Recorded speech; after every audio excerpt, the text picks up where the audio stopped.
are. The RPO show with Austin Kemp and Paul Meadors. We're not in bad moods, are we? What are we? A little reflective? What's going on? What's going on here? We're pretty reflective tonight, I'd say. The season's over. There's no more football. So, I mean, that's not a good thing. No, not a good thing, guys. So we're here to talk about the Buchanan Central Valley Championship football game that was last Friday that ended up 28-21 Central. We're going to break that game down. It ended up being a great game, we thought, very competitive. For a one touchdown game, that looked like it could have been a blowout early. Definitely lots of things to talk about in that game. We have a globe in front of us, a random. Yeah, I found it in Paul's house. I just thought it would be a good addition to the set. I mean, a globe is you never go wrong with a globe, especially one that is inflatable. Do you know where Malaysia is? Yeah. You do? On the other side of the world. Other side of the world? Yeah. Okay.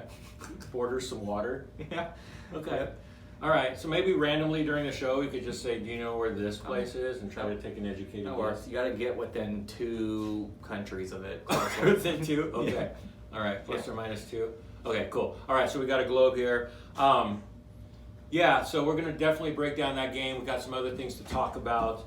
Well, this might cheer you up a little bit. We got a little something on the burner, on the cooker. We do. So you know how not going to happen this show, but in the future, very near future. Very near future. So Austin, a big thing at the end of a season. Whether it be football, volleyball, basketball, baseball, there's something called all league, right? And a lot of times it's a goal for a player. I want to make all league this year, right? It's a big deal, right? So just think about that. Clovis Sports Report. Think not all league, but all something, a vicinity, an area, a location. And not a team that puts like 40 or 50 people on this list. That's the key. Yeah, maybe like 11 on offense and 11 on defense. So something specific. Yeah, something cool. Okay. Like that. Yeah. I like your train of thought. Yeah. Okay, so that's called a tease. So it's something we got cooking that is gonna happen. So stay definitely tuned. Look for some updates. We'll probably tweet some more teasers out there. You definitely will. Stay up to date on Twitter because we will be hyping this thing up. Yes. When it's coming. Yeah, we're excited about that. So we have a couple sponsors to Austin, and we got a couple more sponsors that might be jumping on board because people are checking our stuff out. We're getting some random people, Austin, which is great, that are coming up to us. Oh, love watching your show. We're getting a lot. I actually got a bunch of Central coaches after the game on Friday night after I put the bear head on. Coming up to me saying, I had the wrong pick, this and that, but I know they meant it. Yeah. In good fun, and I'm just glad everyone's watching. Yeah. So we're getting a lot of that. Absolutely. So I want to thank the Fieldhouse Restaurant on Copper Avenue. They do a great job sponsoring us. We're very happy they're on board, and Barrow's Physical Therapy. So thank you guys for helping us out with that. So Austin, let's just get right to it. Let's get right to it. So Valley Championship game. Number 1 Central, number 2 Buchanan. We know some of the history. We've talked about that, right? Mm-hmm. Central was going for 3 championships in a row. They've been the nemesis of Buchanan. They broke their hearts in 2017. Buchanan's hearts, right? Central's first championship.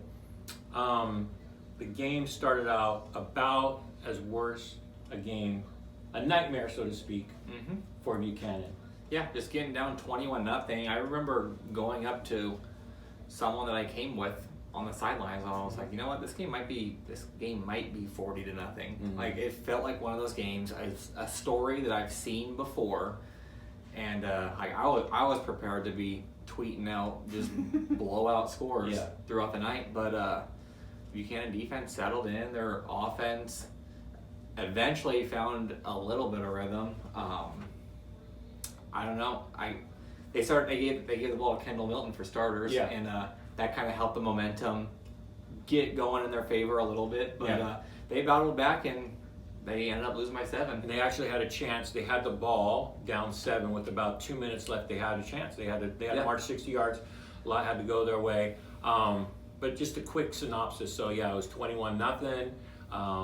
Then Kendall Milton scored a 30-yard touchdown after taking a kickoff to the 30-yard line. Yeah, 30-yard line. It was like a 60-yard return. What was interesting about when Kendall caught that kickoff return? That was the first time he touched the ball, and the game was 21-0. Yeah.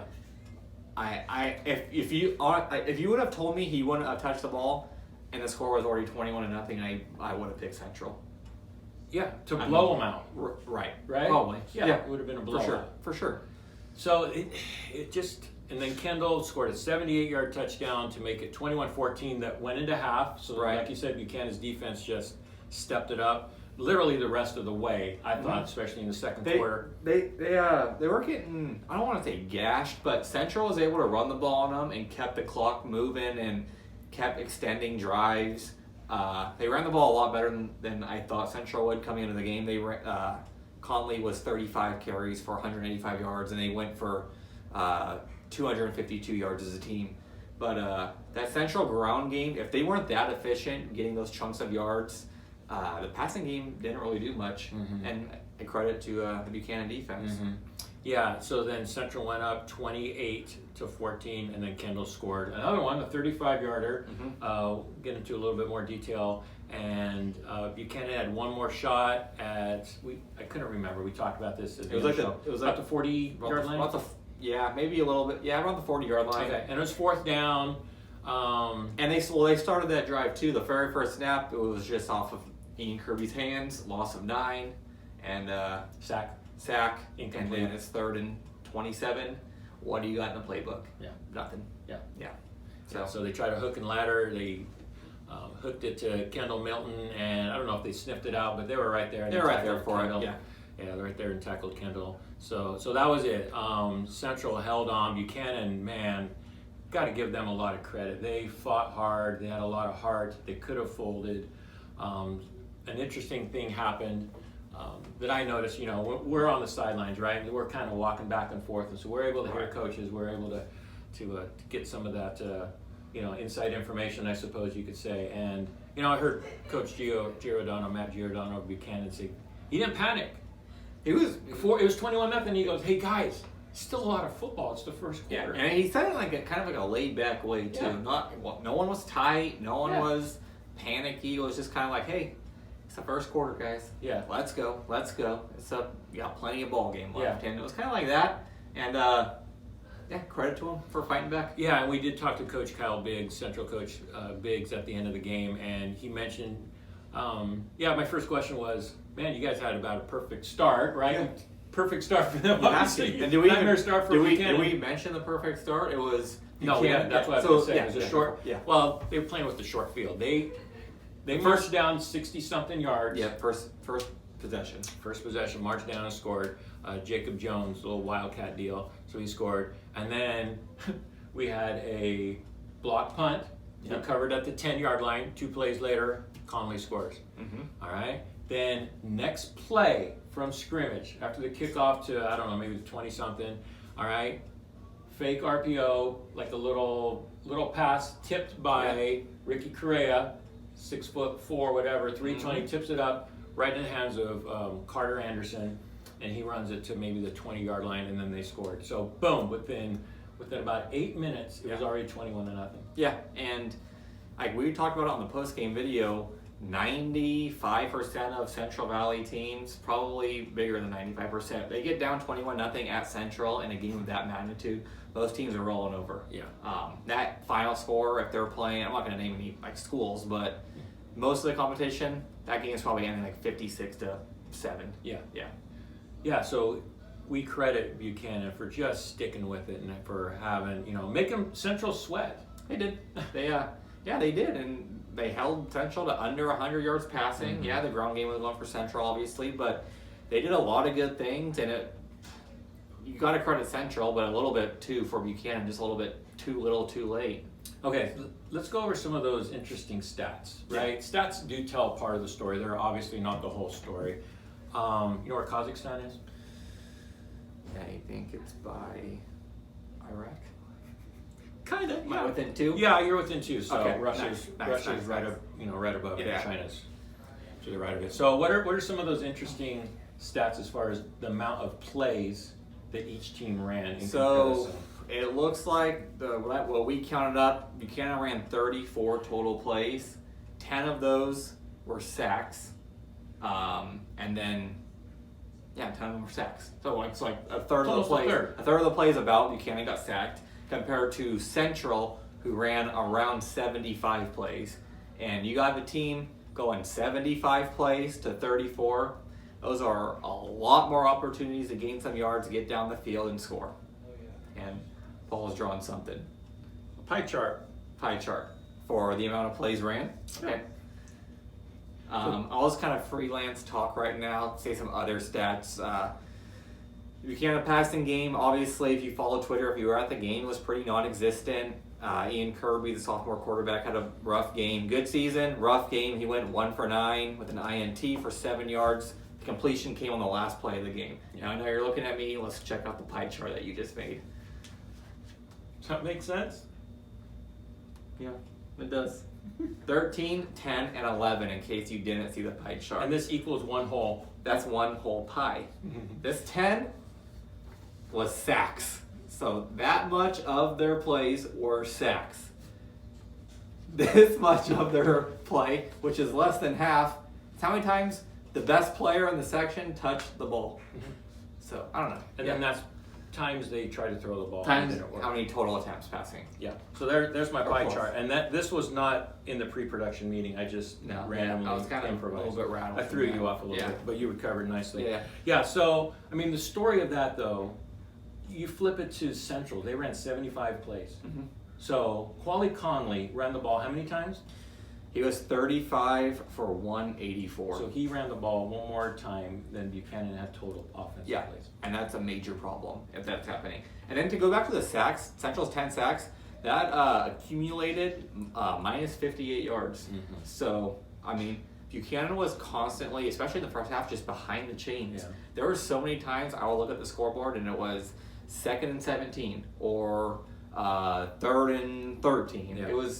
It was ridiculous, and credit to the Central front seven for getting to Kirby. Well, let's get a little technical about Central's defense. So, on both of Kendall's, it's 78-yard touchdown run, he just broke through the middle, untouched, boom. No safeties, there's nobody like that. Right. Or nobody around that, right? His other 2 touchdowns were around the right side, set up perfectly. Offensive coordinator, great job diagramming those plays, called them perfectly, and scored those touchdowns. One was out of the Wildcat. So, how did Central, basically negate the passing game while still trying to keep an eye on Kendall, right? They were just playing man-to-man defense on Buchanan and daring them, to beat them one-on-one? They were, and part of why Kirby probably didn't have the confidence to let the ball go is, so Central just going man-on-man on the outside, all right? So those receivers have to get off this press coverage. If his first read is being a young quarterback, he gets the snap and he looks, and his guy is still tied up, and then you have Ricky Correa, who Buchanan couldn't block the first time in the pass rush, so he's getting through the line. Kirby sees a guy, he's tied up, and then just kind of panicked. It's kind of like that, like time after time after time. So, just like you said, Central, they loaded the box and played man. Yeah. Receivers didn't beat man coverage that much. They had one where Darian Gaines got open. That was an overthrow.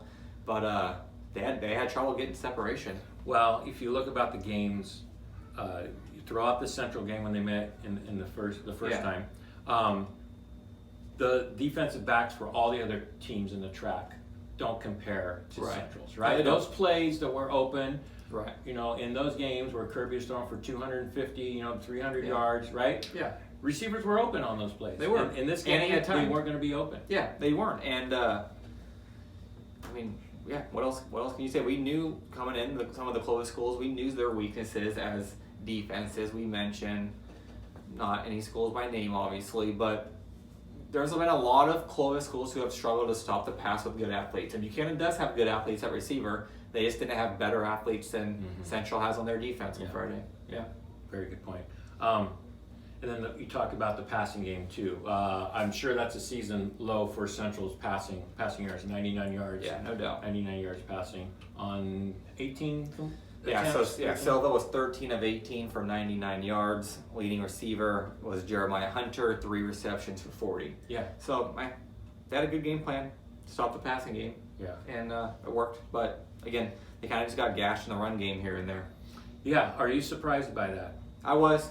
Central couldn't rush the ball against Buchanan the first time. And talking to Coach Biggs after the game, he talked about how that game, like running the ball, he said their problems were on him. And he said that he didn't do a good enough job just scheming that particular game. Yeah. And I don't know if they made that the main focus this week, but it sure did look like it. Yeah. Yeah. Well, I also talked to Coach Giordano after the game. Obviously, he's going to be upset, right? Right. No, you know what? Actually, upset's not the word. He's disappointed. Disappointed because he felt like he had a really, really good chance, and the game just didn't start off. It was a nightmare start. The team battled, but like Coach Giordano always says after games, what I really appreciate about him is that he's always thankful, and he's always very proud of his team. And again, he said that. I said, Coach, how do you feel about that team that's walking off the field right now? He goes, this is the most proud moment I've ever had as the head coach of this team. So that says a lot. Obviously, he's disappointed with the loss, right? Of course he's going to be. But I think he's proud because of the way we talked about this, how they didn't fold, how they battled, how they took the top team in the section. I mean, there was no doubt they're the top team in the section. Yeah. They're ranked 6th in the state, right? He went toe-to-toe. They came back on those guys and put a scare into them. They had a chance to beat them, to tie the game or even take a lead, if they went for it, a 2-point conversion and made it, right? Right. So that says a lot, I mean, yes, it hurts. It stings. They lost the game. It's going to be a game they're going to remember for a long time. However, that they battled back. There's a lot to be said for that. And I feel like it stings even more because personally, just watching this game, watching the season unfold, I think this was Buchanan's best team since. I think this was Giordano's best team as a head coach, and just going farther back, maybe the best team since 2009. This team had a legitimate chance to win a Valley Championship. They had a terrible start, and they fought back, but it wasn't enough. It's disappointing. Yeah. Right. And we'd be remiss if we talked a little bit more about Kendall Milton and what he's meant to the football program, what he's meant to the Central Valley. What a way. You want your star player, you want your marquee player to go out with his best game. Yep. Or the best game, probably of the year. I think it's suffice to say 13 carries for 186 and those 182 and those 3 touchdowns. So, what can you say? You have some career numbers for this guy? Yeah. So, I think Kendall Milton, he's the most talented player to come out of this school. It will stay like that for a while. His career rushing yards, we don't have the receiving, but he finished his career with 4,586 rushing yards and 76 rushing touchdowns. That's playing midway through his freshman year. He got called up and missed a little bit of time with injury that year. Started as a sophomore, junior, and then his senior year where he missed, 4 more games. Yeah. So that's probably 3 full years of playing running back, 4,586 yards. And we're definitely going to follow his career. Yeah, for sure. And he'll be at Georgia in, 4 weeks because he's graduating early and he's enrolling for spring football. Yeah. So hats off to Kendall Milton, great career, great Buchanan Bear. Yeah, and that's the end of an era, right? Yeah. I remember hearing about him, when I started getting into sports writing as an 8th grader. You hear about these guys, you're like, okay, dude, good, the next big thing. I remember watching him at Garfield against the elementary schools in the area, and it was a big thing because everyone's like, you got to see this Kendall Milton kid. So I remember just going out there. He's way bigger than everybody. And I was like, who in the heck is going to tackle this kid? Yeah. And nobody did. Who's going to It was so funny to watch, but it's everyone just kept saying through the years oh, people are going to catch up to him. People are going to get bigger than him. And it's 7th grade it didn't happen, 8th grade it didn't happen, 9th grade it didn't happen. It's no one caught up to him. you can contain him, obviously, and we've seen defenses do that, but Yeah. he still left a mark in every game he played. Yeah. Yeah. And I remember after his freshman year, because we've all seen his dad. His dad is a big man. Right. Yeah, there's NFL genes, on his mom's side as well. And so a lot of people were saying, oh, he's going to end up being 6'4", Right, 230 pounds. I'm like, I'm not going to have a 6'4" running back. Right, So we thought, well, maybe moving to a tight end or a defensive end. Uh-huh. But, he stayed under, I think he was about 6'2", right? So Yeah. stayed at a very, very good weight height for an SEC running back. Mm-hmm. And yeah, just we'll have fun watching him in the next, hopefully, 3 years, and then off to the NFL. Yeah. Yeah. Yeah, absolutely. All right, Austin. So if we were to put a little cap on this season as a whole, or Buchanan season, Mm-hmm. obviously we had the game that we were hoping for, and as far as the matchup, we got it. We didn't get the win on Buchanan's side that we had hoped for. But just kind of wrapping up the year, is there anything that kind of stood out with this team, or?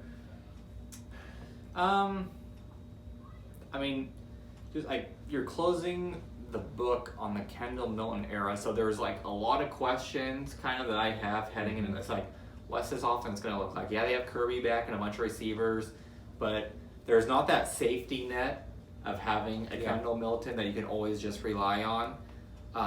But as a season as a whole, like I said a few minutes ago, this was a great Buchanan football team, and I think you got to view it as they lost, but it was a pretty successful season. Yeah. It's not always successful, but pretty successful, and It was fun for us to watch. it's fun for us to watch. And I was like, I love when these star players always enter into their senior years, because you get to see them.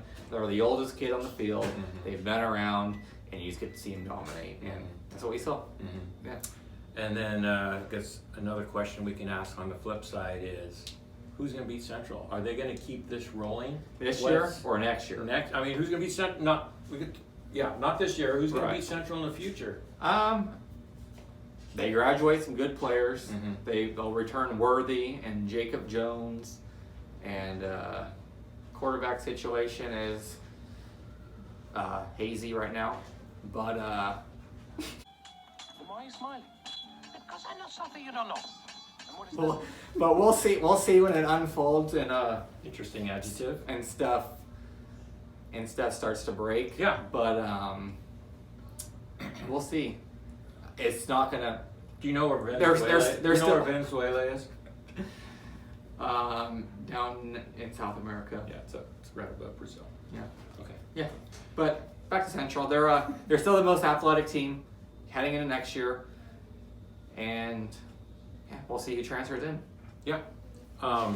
Speaking of Central too, they are playing on the road in the NorCal Championships. They're in is it 1AA? Is that what they're calling it, or 1A? I forgot. They were It's one the A or division one- right below. Yeah, I think it's 1A. Okay, 1 so AA. whatever they call it, it's the division right below Open. Right. All right, so call it the second best division. They're on the road at Oak Ridge, and Oak Ridge is 11-2. And a lot of people are saying, why is Central on the road? They're 13-0, and their power ranking is higher, and all this stuff. Well, we have the answer to that. So the way CIF does it is they alternate. So last year, Central got the home game against Folsom. We know how good Folsom was last year. So Folsom, I'm sure, was saying the same thing, right? Hey, Right. we're undefeated. We're Yeah. or actually, I think they maybe lost to De La Salle to open the year. I can't remember. I think I forgot who won that game. Okay. Yeah. But anyway, so I'm sure they were saying the same thing. Right. Coming down here. Yeah. And so that's the way it is. So they alternated. So Folsom came down here, the NorCal champ up there, and so Central's going up there. So that's it. Yeah. That's the reason. They host a school called Oak Ridge that Central is better than. So I get why people say like, oh, they should have been up. They should have be hosting it. But like Paul said, it alternates every year. Yeah. And I'm pretty confident that Central might blow out this Oak Ridge team. Yeah. Just looking who this team is, looking what they've got. Central might blow these guys out on Friday. Yeah. Or Saturday. I don't know when they play. Yeah, and I mentioned this to Austin after the game. It was 21-0. I said something like, Central better win state. They better win. They better. This is Yeah. this is the year. These Right. guys, yeah. And then Buchanan came back and made it close, but at that Right. point we thought it was going to be a blowout. But we're Yeah. like, man, these guys, they should win state. Yep. Just I mean, looking them out yeah, there. they got the look. They're big. They're fast. They're well coached. So Yeah. we'll see this little run Central goes on in these state playoffs. But I think they take care of business this week, and then we'll see who they get the Okay. following week. Okay. Yeah. All right, Austin Kemp. Mm-hmm. Any more good stuff to talk about? No, we can do some off-topic stuff like next week or in the weeks after. Okay, so last week we talked about Thanksgiving food. The week before, Talk about uniforms. talked about uniforms. I can do fight songs. I can hum every single one since I was about 4. Really? Yeah. So Were you I'm like passionate on about it. Any talk shows or anything? Like a little No. little Prodigy, little 40 no talk shows. I would just hum them all day, and I have some strong feelings about best fight songs. Wow. Yeah. Just So- like all the big ones though. Ohio State obviously. Oh, I can do every college one, but talking about the track fight songs too. Track fight songs. Track fight songs. Oh. Too. I can rank those. Wow. Yeah. Okay. So that might be coming soon. Okay. Yeah. I'd be down for that. Yeah, for Okay. sure. We talk about that. Uh-huh. But next RPO show, I think it's gonna be something special. I think Yeah. you guys are gonna enjoy it. Yeah. We're not gonna say exactly what it is, but I think you guys got a little bit of hint. But it's gonna be legit. Got some great ideas. If they come to fruition, then it's gonna be something really, really cool and something this Yeah. valley as a whole, and obviously It's Clovis coverage that doesn't exist right now nowhere. that we want to help bring to this area that's lacking it. Yeah. Yeah. Okay. Well, thank you guys all year for your support, for following us, for reading our tweets, for your messages, for all those wonderful comments that we get. We really, really appreciate it. This has been a lot of fun. We started doing this right before league, and nobody told us no. Yeah, no one got. I'm sure there's people annoyed with us, but Couple. no one said to stop. Nobody. So we're gonna No, keep not doing it. directly. Not directly. No. Yeah. But this has been a lot of fun. So again, thank you guys. I don't even think we went over 40 minutes. No, this is way shorter. This is probably 30. Yeah, 30. And I Yeah. think people might be okay with this. Yeah, I they think, might. Yeah, Yeah. we might be okay. It's, a couple silly things here and there, but that's part of our personality. So anyway, Austin Kemp, Paul Meadors, thank you guys for watching. See you soon.